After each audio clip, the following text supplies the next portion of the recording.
Ahmad Akbar full Larkana. ये शराब का गुत्ता खुला हुआ है। कोरोना वायरस उरूज पे लारकाना में ईद का तीसरा दिन है।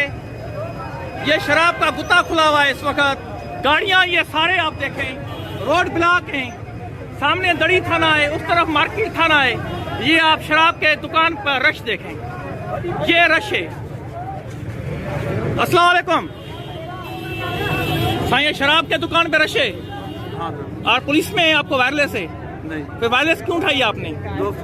दोस्त की वायरलेस है। तो ये रास्ता भी ब्लॉक हो गया है सिर्फ शराब की वजह से? पता नहीं। ये शराब की दुकान है? किसकी दुकान है? पता नहीं। किसकी दुकान है? आपको पता नहीं है किसकी दुकान है? शराब की दुकान पे रश है। ईद का तीसरा दिन है। कोरोना वायरस उरूज पर है। अहमद अकबर फुल लारकाना सीएम सिंध से सवाल पूछ रहा है।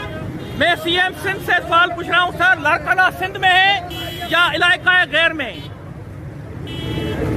लारकाना सिंध में है या इलाका गैर में? क्या कोरोना के ये शराब पे रश है? इतनी रश शराब पर? दोनों थाने सामने, मार्केट थाना और दड़ी थाना सामने, और वहाँ पर शराब की दुकान पे रश, रास्ते ब्लॉक हैं। Thank you ji. Ahmed Akbar full Larkana.